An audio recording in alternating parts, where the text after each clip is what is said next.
Hey guys, Johnny from Ignite here. Welcome back to another video. Today we're going to be looking at Metropolis and the contextual influences that shaped Fritz Lang's film. And this is part 2 of a 3-part series. So please make sure you watch all the parts. There's a lot of really useful content in these videos. Make sure you like, subscribe, comment if you have any questions about them.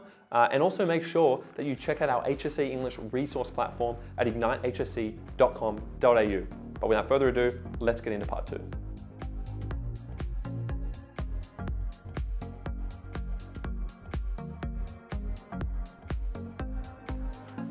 Okay, now this is all within the context of general European turbulence. So it's not just Germany that's affected by World War I. Of course, the whole of Europe is affected. So many countries are devastated economically, socially, psychologically by the war, even the countries who were the winners of the war. Okay, we also had the Russian Revolution, which had happened, just about 10 years ago. So we still had this sentiment of rebellion and uprising and really challenging the system, and everyone wants change in these societies. Okay, so there's turbulence, people are angry at the conditions that they're living in because of the poor economy, because the discrepancy between the upper class and the lower class is widening, because a lot of the fruits of industrialization that start to occur are actually going all to the rich, and yet the poor and the workers, they're suffering. We've mentioned this last point as well. We have reactionary forces such as fascist forces rising already in countries such as Italy and Spain. So at the time the film's released, we have a lot of fascism starting to build. We have fascist sentiment and ideology starting to spread, and it's becoming appealing to people because of the way it's promoting change and more equality for the lower class. So people are starting to become attracted to these ideas, although we know in reality they're very, very dangerous. We've seen what happens with fascism, especially through Hitler's Nazi regime. Okay, so industrialization, we've talked about it. When I've mentioned in this video that the economy starts to get back on track, when I said that they were devastated but things were starting to slowly recover closer to 1927 when the film released, what I'm talking about there is rapid industrialization that actually showed there was a lot of production and a lot of productive output coming from Germany. So they were starting to produce a lot of goods. There was a lot of factories that were emerging, a lot of workers producing a lot of goods, but yet we have unemployment still high. So it's kind of skewed. We have rapid industrialization, but technology is playing a very large role. So people aren't getting to do all of their jobs. Humans are being replaced by capital, which means like machinery.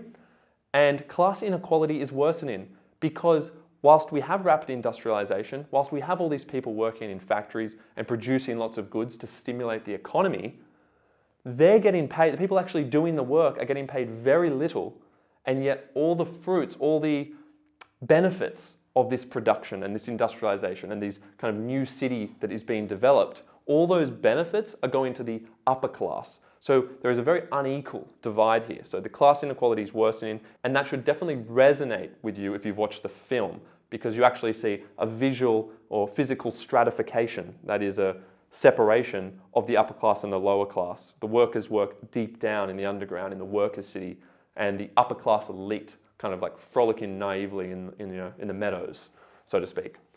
So after Germany suffers that hyperinflation that I've already talked about, the economy actually starts to boom. So Germany's starting to get back on track, it seems. But remember, it's being funded by huge debt.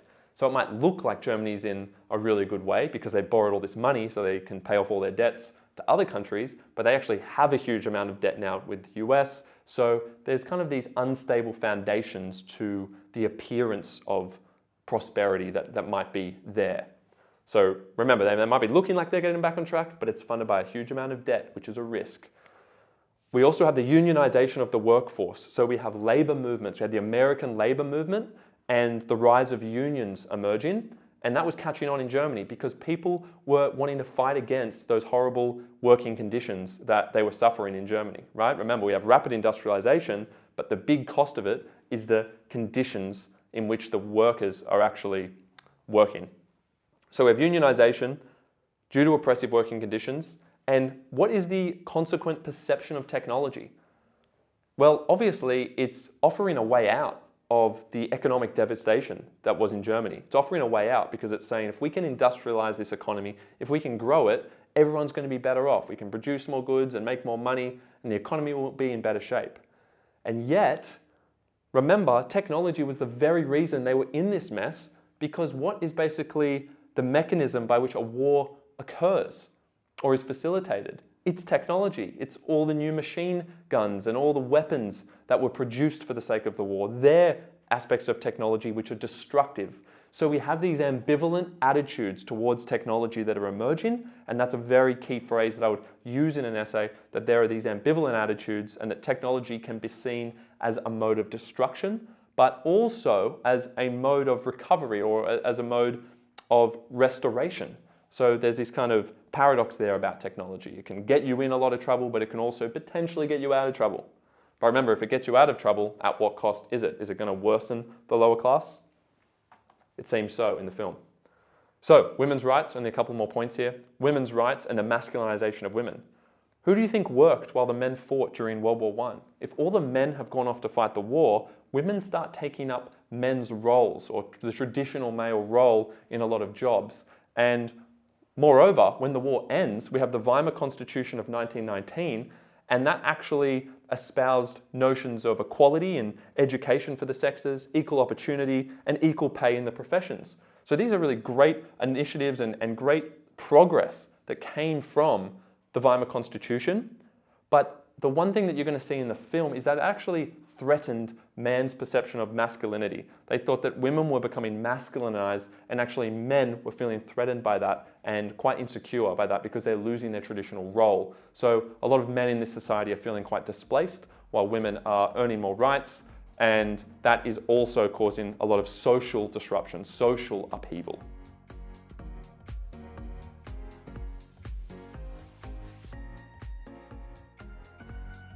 Hey guys, thank you so much for watching. If you do like the content, subscribe to our channel and we'll have more videos coming your way.